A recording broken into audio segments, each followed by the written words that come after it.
예, 사랑하는 성도님들, 맥추 감사주일은 구약 성경에 나와 있는 맥추절을 전통으로 우리가 하고 있죠. 그래서 첫 열매를 우리 하나님께 드리는 절기입니다.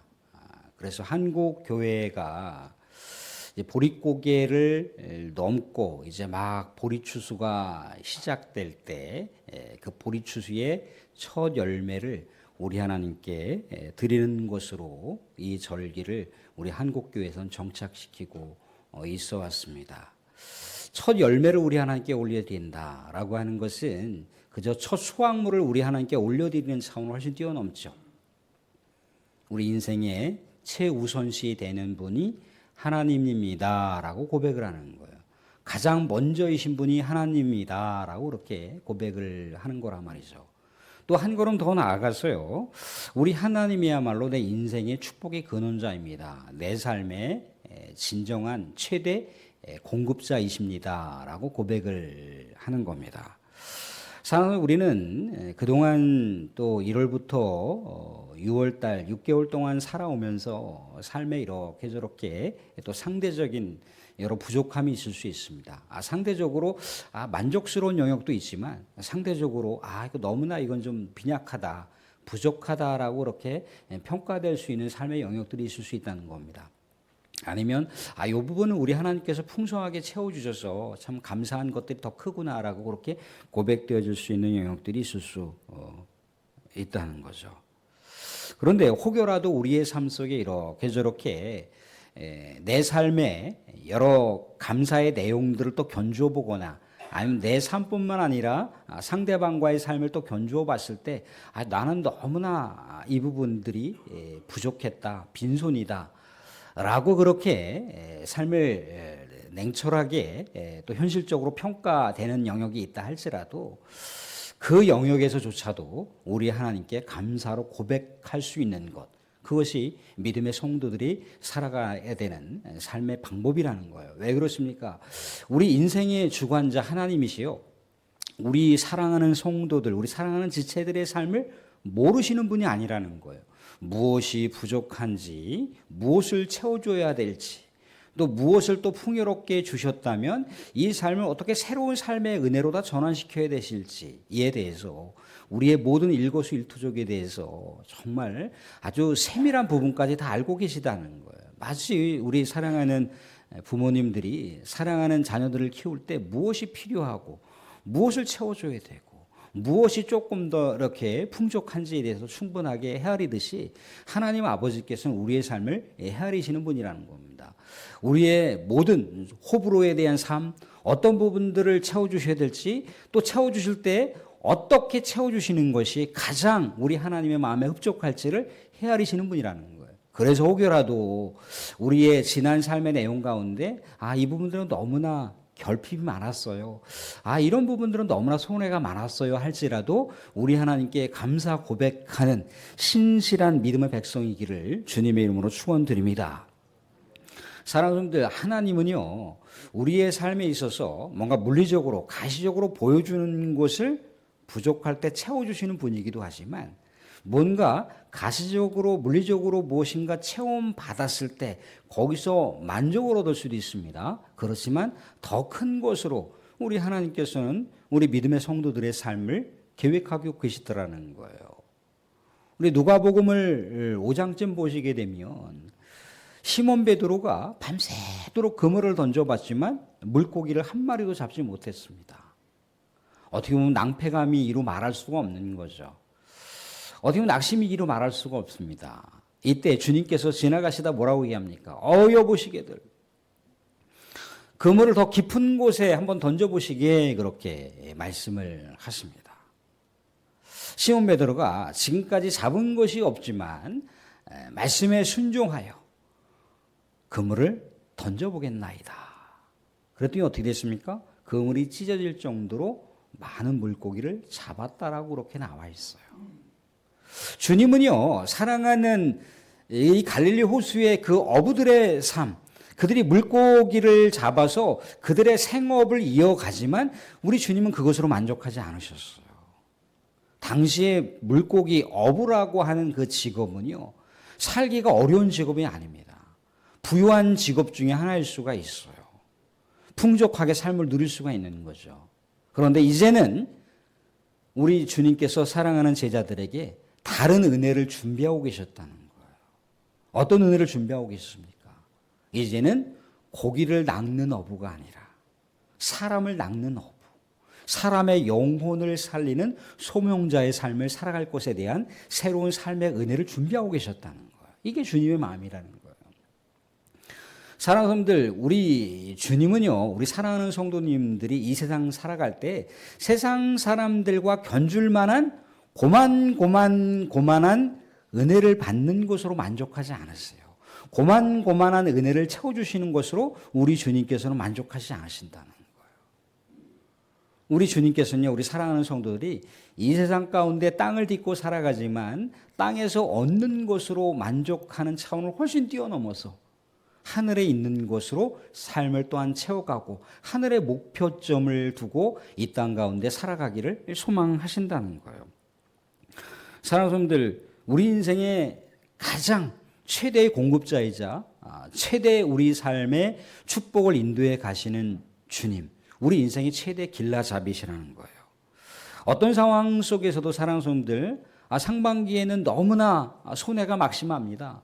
얻은 것이 별로 없어요 라고 할지라도 우리 하나님을 신뢰하면서 감사로 고백하시고 또 감사로 고백하는 상황 속에서 우리 하나님께서는 내가 생각하지 못하는 신묘막측한 은혜를 준비하고 계시다라고 하는 것을 믿음으로 고백하며 계속해서 감사로 나아가는 복된 성도의 삶을 신실하게 고백하실 수 있기를 주님의 이름으로 축원드립니다. 오늘 맥주 감사 주일과 더불어서 오늘의 말씀 룻의 이야기를 나눠보려고 합니다. 룻의 이야기도요, 맥주 감사 주일과 연결되는 대목이라는 겁니다. 오늘 룻의 삶을 보게 되면요, 룻의 고향은 모압 땅이었어요. 외국인이었죠. 그러니까 룻이 이제 자기의 고향 산천을 다 뒤로하고 이제 이미 앞서 죽은 남편의 고국, 남편의 고향 땅으로 아무것도 남겨져 있는 것 없는, 남아있는 것이라고는 홀어머니, 남편의 시어머니를 모시고 남편의 고국 고향 땅으로 이동하는 것 뿐이었다는 거예요. 그런데 오늘 말씀 가운데 우리가 2장 이렇게 그 앞절에 나와 있는 1장 마지막 절을 가보시게 되면 보리 추수 시기에 이제 고국 땅을 떠나는 룻과 나오미를 볼 수가 있습니다. 아무것도 가진 게 없는 거예요. 빈손이라는 거예요.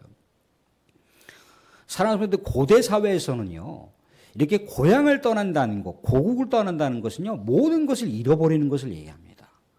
모든 것과의 결별을 얘기하는 거예요. 탕자의 비유를 통해서 탕자가 아버지를 등지고 떠났다고 그랬잖아요. 아버지로부터 모든 것이 끝났다라고 하는 것을 상징하듯이 룻의 이 삶, 지구한 인생, 자기의 그 고국을 떠나야 되고 또 어머니, 아버지, 형제, 자매의 삶의 터전을 떠난다라고 하는 것은요, 모든 것을 잃어버리는 삶인 거예요. 더더구나 이제 모압에 있었을 때, 고향 땅에 있었을 때 자기들 가문이 믿었던 모압 신을 섬긴 것이 아니라 이제 시어머니, 가문이 믿었던, 남편이 믿었던 하나님만을 의지하고 삶을 완전히 송두리째 개종한 채로다가 새로운 이스라엘의 땅, 남편의 고향 땅으로 온다라고 하는 것은 정말 말 그대로다가 완전한 빈손인 거예요. 완전한 빈손. 완전한 빈손이라는 겁니다. 빈손임에도 불구하고 하나님을 바라본다는 것. 하나님을 믿음으로 고백하며 나아간다는 것. 거기서부터 하나님의 새로운 은혜가 준비되기 시작했다는 거예요. 사랑하는 성도들, 룻은 아무것도 없었어요. 그저 빈손이었다는 겁니다. 우리 사랑하는 성도님들이 살아왔던 삶의 배경들을 생각해 보십시오. 채워주신 것도 있고 정말 부족하기 이를 데 없는, 야, 이렇게 살아서 어떻게 살아갈 수도 있단 말인가. 이렇게 농사의 수확이 없고서야, 이렇게 농산물의 가격이 땅으로 추락하고서야 어떻게 농사의 타산을 바라보면서 농사를 지을 수 있단 말인가라고 그렇게 허한 마음을 갖고 우리는 상반기 시절을 보낼 수도 있습니다. 어떻게 보면 하나님께서 은혜를 내려주시겠지, 하나님께서 뭔가 새로운 길을 열어주시겠지라고 하는 것은 막연할 수도 있어요. 최근 들어서 내수 경기가 여러 가지 악화를 계속 거듭하다 보니까 수많은 어떤 자영업자들이 무너지고 있습니다. 자영업자들이 무너졌을 때 그 자영업자들이 그동안 모아 놓았던 그 자금이 다 소실되는 것뿐만 아니라 상당한 많은 금액의 대출을 받아서까지 그렇게 뭔가 새로운 길을 열어보고자 했으나 상당한 타격을 받고 무너지고 있다라고 하는 현실이라는 겁니다. 그렇지만 우리는 이 상황 속에 어떻게 해야 되나요?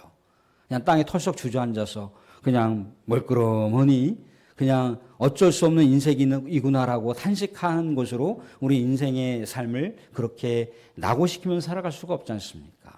이런 상황 속에서 룻이 우리에게 주는 삶의 메시지는 무엇입니까? 얻은 것이 없지만, 남은 것이 없지만, 철저하게 빈손이지만, 모든 것이 다 상실이고 모든 것이 손해를 봤지만, 그러함에도 그 자리에서 하나님을 바라보고 하나님을 향해서 나아가라고 하는 메시지를 주고 있습니다. 거기서 우리 하나님의 놀라운 은혜가 새롭게 펼쳐진다는 겁니다. 사랑하는 우리 믿음의 백성들은요, 이 세상 가운데 어떠한 삶의 한계와 어떤 삶의 결핍과 궁핍과 또 빈손을 갖고 살아간다 할지라도 하나님을 바라보실 때 하나님은 어떠한 방법을 동원해서라도 하나님께서는 어떠한 삶의 은혜를 통해서도 사랑하는 지체들의 삶을 채워주신다는 거예요. 아무것도 없는 이 빈손으로다가 베들레헴이라고 하는 땅으로 왔을 때 우리 하나님께서 무엇을 섭리하고 계셨습니까? 보아스라고 하는 새로운 인물을 만나게 하셨다는 거죠. 또 뭔가 보아스의 삶의 배경을 갖고 있는 풍요로운 삶의 환경을 만나게 하셨다는 거예요. 보아스를 만났습니다. 룻은요, 모압 여인이에요. 이스라엘 백성들이 철저하게 혐오하는 백성들입니다. 이미 성경 말씀에서도 그렇게 규제하고 있는 것은 뭐냐면, 명시하고 있는 것은 모압 사람들을 가까이 하지 말라는 거예요. 우리 하나님의 선민들은 모압 사람을 가까이 하지 말라는 거예요. 얼마나 철저하게 혐오했겠습니까? 얼마나 싫어했겠습니까? 철천지 원수처럼 여겼지 않았겠습니까? 그런데 보아스는 달랐다는 거예요. 자기의 밭에서 그저 생계를 위해서 이삭을 줍고 있는 그 모압 여인을 내치지 않았습니다. 차별하지 않았다는 거예요. 그 모압 여인을 마음속으로 인격적으로 대우를 해줬어요. 그래서 같이 밥상 공동체라고 같이 먹는 식탁 교제가 그 자리 가운데 초대를 해서 먹을 것을 풍족하게 먹을 수 있도록 하셨다는 거예요. 또한 남는 것을 싸서 시어머니하고 나눌 수 있게 했다는 거예요. 또 우리가 이야기의 전후 맥락을 보시면 알지만 보아스가 어떻게 합니까?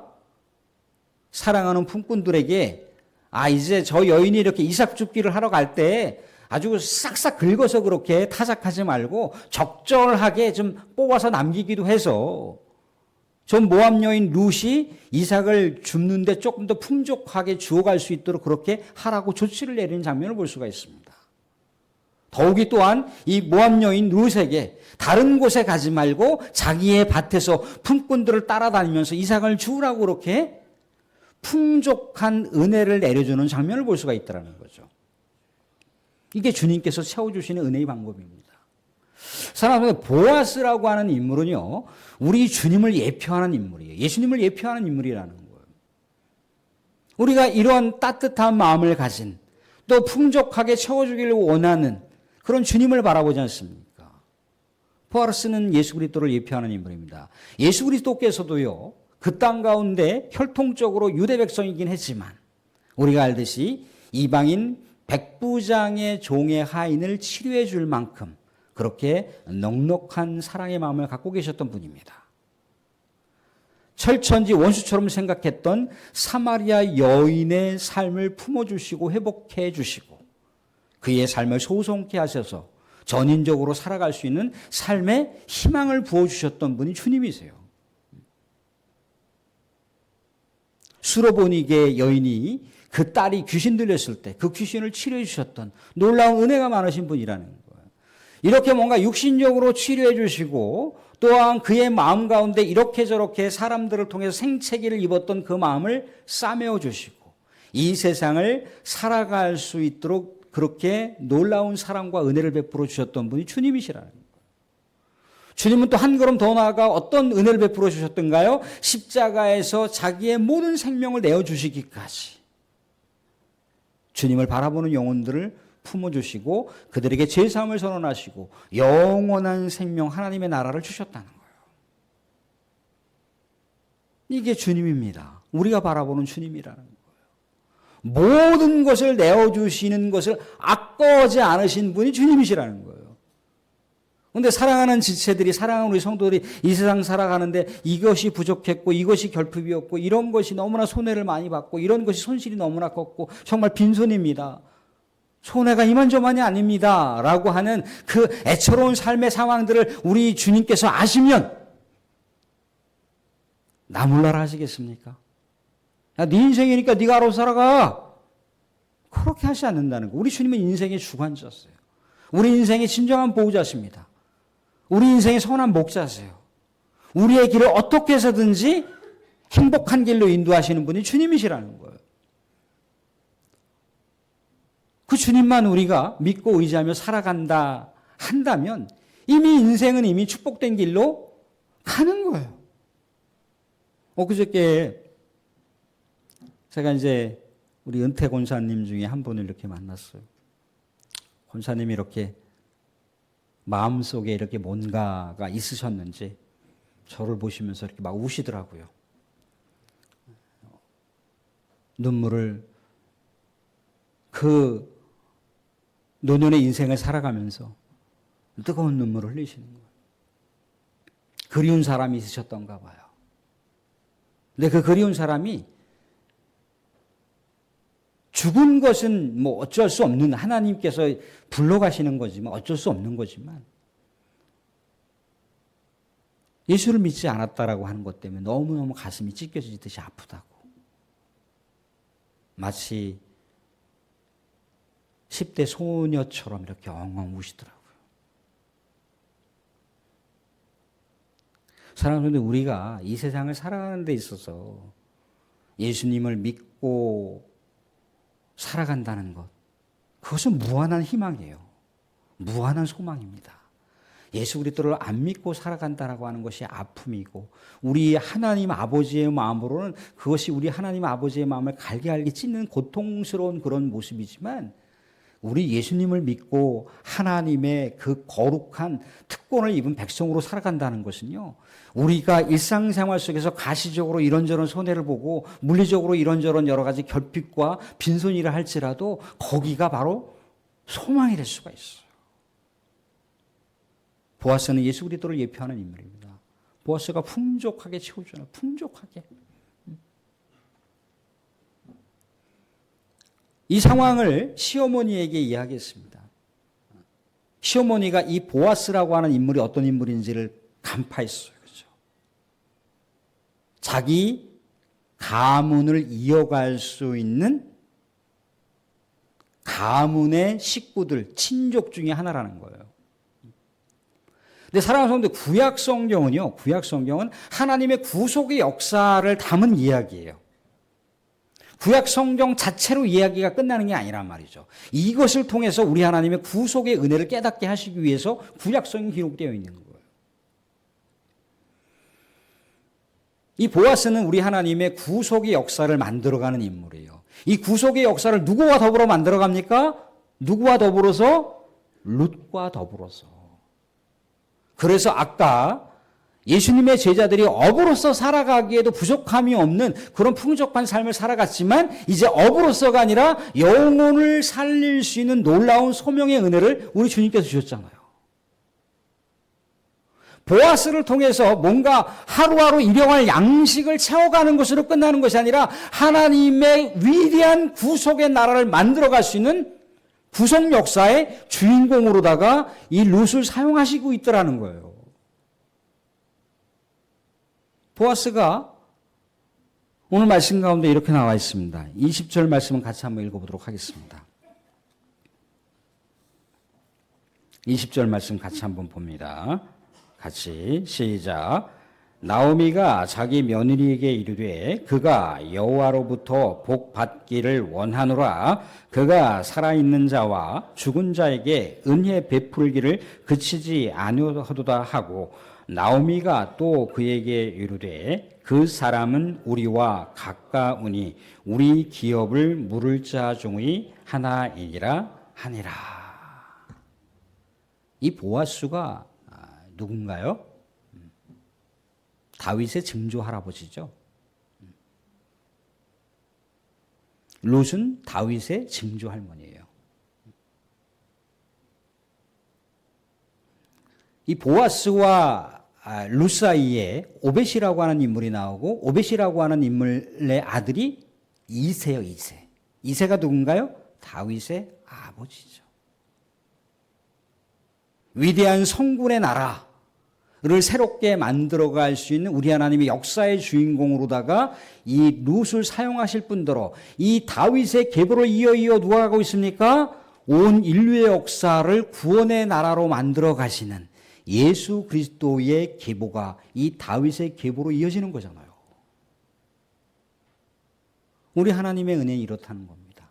그저 물리적으로 가시적으로 주어지는 은혜를 우리가 이 땅 가운데 체험받고 살아가는 것이 아니라 하나님 나라의 영원한 은혜를 우리가 이 땅 가운데서 알고 깨닫고 우리가 주님과 동행하는 삶을 살기를 원하시는 것, 그것이 우리 주님께서 베풀어 가시는 은혜의 방법이라는 거예요. 이제 룻과 나오미는요, 뭔가 이제 양식으로부터 풍족하게 얻을 수 있는 삶의 내용들, 이 빈손을 채웠어요. 그죠? 그런데 나오미는 이제 룻과 이야기를 나누면서 보아스가 장차 우리 하나님의 놀라운 소망과 희망을 만들어갈 것이라고 하는 그런 미래의 비전을 품을 수가 있었다는 거예요. 이게 하나님의 은혜의 방법입니다. 사랑하는 성도, 우리는 이 세상 가운데 별로 남은 것이 없고 부족하고 빈손이라 할지라도 그 상황 속에서 우리 주님이 내 인생의 주님입니다라고 고백할 수 있는 것만 우리가 마음속에 품을 수 있어도, 그것이 감사의 마중물이만 될 수 있어도 우리 인생은 우리 하나님의 놀라운 은혜가 본물 터질 줄로 믿어 의심치 않습니다. 사랑하는 성도님들, 이 세상을 살아가게 됐을 때 작은 것이라도 감사하시고 우리 하나님께서 베풀어 주신 작은 은혜라도 감사로 고백하며 나아가는, 감사를 빼앗기지 않는 존귀한 백성들이 되시길 바랍니다. 맥주 감사주일은요, 감사의 덧셈이 있는 절기예요. 하나님, 지금까지 우리 하나님께서 어떠한 삶의 모습으로 나를 인도하셨든지 내게 남은 것을 가지고 감사하고, 혹여라도 남은 것이 없다 할지라도 우리 주님이 내 인생의 주관자임을 내가 신뢰하고 나아가는 감사가 있게 해주시고, 내 인생의 지존자이시고 내 인생의 모든 생사화복을 가장 복되게 인도하시는 하나님이 내 인생의 주인임을 고백하는 이 감사를 내가 미래에도 품고 나아갈 수 있게 해주시옵소서라고 하는 것, 지금까지 지켜주셨던 것에 대한 감사, 앞으로도 지켜주실 것에 대한 감사, 더블 감사가 우리에게 있다는 거예요. 이것이 바로 믿음의 백성들의 삶의 길이라는 겁니다. 사랑하는 성도, 우리는 지금 맥주 감사주의를 보내고 있습니다. 지금까지 어떠한 형편이든지 우리 하나님께 감사로 고백하며 나아가시길 바랍니다. 우리 하나님께서는 우리 사랑하는 지체들, 우리 사랑하는 성도들을 하늘에 있는 모든 것을 다 주시기까지 아까워하시지 않고 그 모든 것들을 주시고자 하는 은혜로우신 분이시고 우리의 영원한 생명의 주관자이심을 아시며 그 하나님께 고백하며 감사하며 그 하나님을 신실하게 높일 수 있는 존귀한 우리 성도의 삶, 감사가 끊임없이 고백되어지는, 은혜가 메마르지 않는 복된 성도의 삶을 살아가실 수 있기를 주님의 이름으로 축원드립니다. 아멘.